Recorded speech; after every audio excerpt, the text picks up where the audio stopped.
Welcome back. In this session, we're going to create the Synapse Analytics Workspace.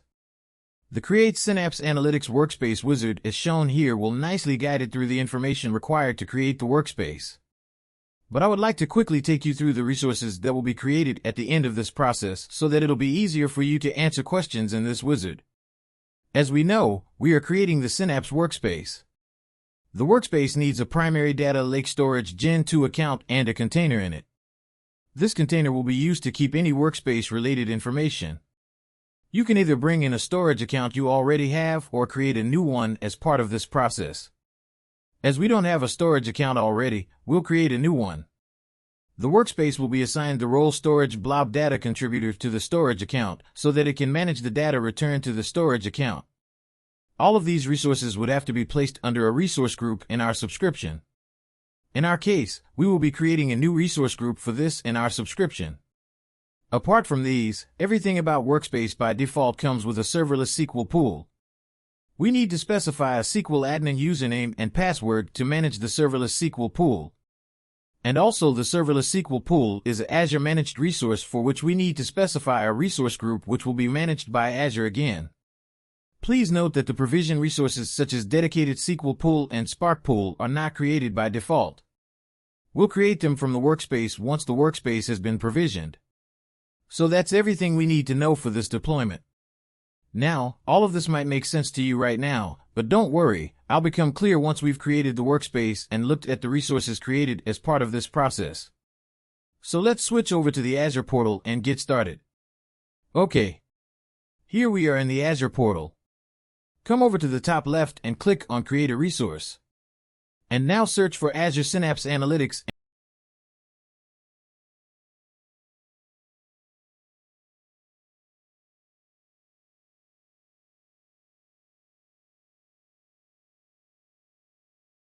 and click Create. So this wizard will guide you through the information that's required to create the Synapse Workspace. The first thing we want to specify is the subscription.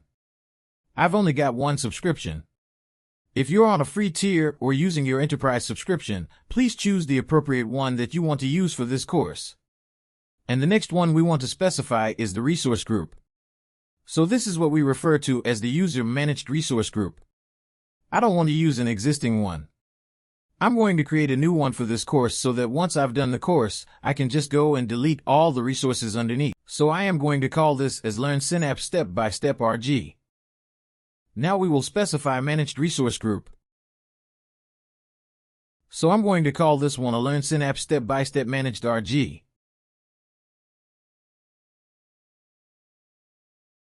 And the next thing to do is the workspace name. So this is the important one. So we are creating the workspace. I'm going to call this one as Learn Synapse Step by Step WS, WS for Workspace. Let us now choose the region. UK South region, so I'm going to go with that one. You can pick the one which is closest to you.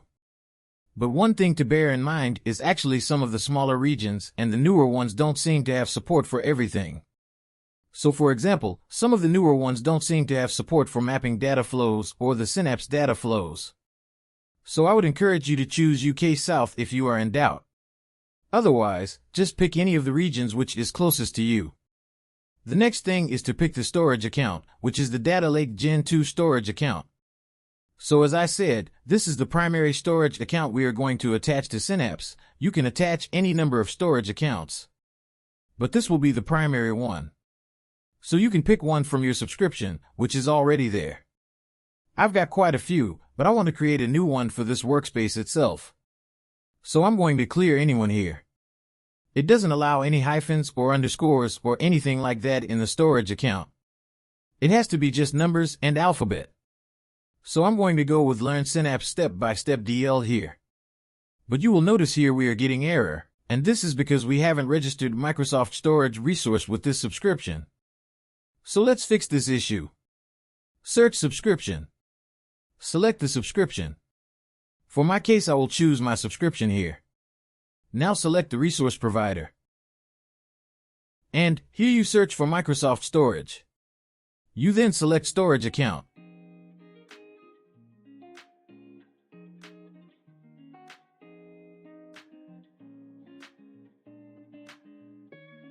Then click on Register. So we are done with all the steps to fix the issue. Now let's jump back to the resource creation page. Now let's again try to give the name. And you will see it picked our given name. So let's click OK.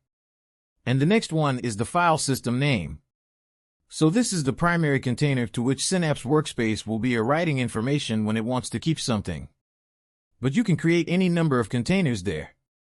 For example, you can create another container to keep your data and things like that, which we'll be doing later on. But this one is primarily for the purposes of Synapse Workspace, so I'm going to call this one as Learn Synapse Step-by-Step Workspace Container.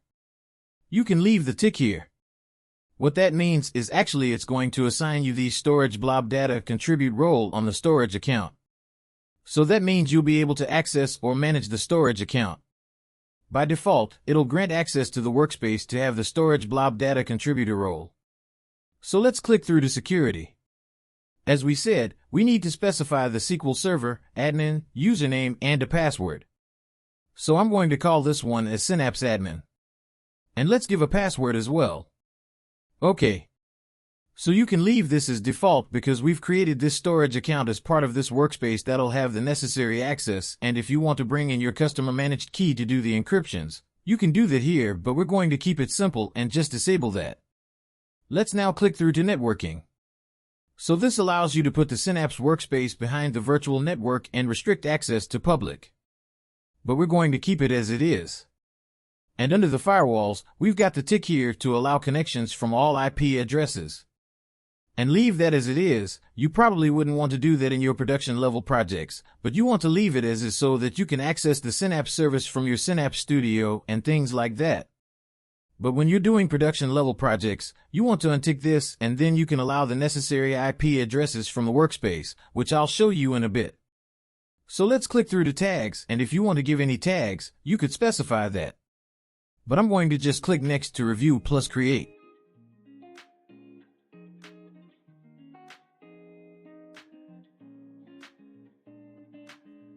And it's done the validations, and the validation succeeded. And as you can see, it says actually, the other service it's going to create, which will be a paid service, is the serverless SQL pool. Everything else. You're not charged for the workspace, you're not charged for anything at all, actually. But for the serverless SQL pool, you will be charged for the usage. As we said previously, serverless SQL pool is not a provisioned resource, it's a serverless resource. What that means is you're only charged per query. So if you run a query based on the amount of data you have accessed, you will be charged. So just because the serverless SQL pool is there, you're not going to be charged at all really. So you can just leave it as it is. Let's click Create now. The deployment is in progress and it'll take about 4 to 5 minutes. So we'll come back.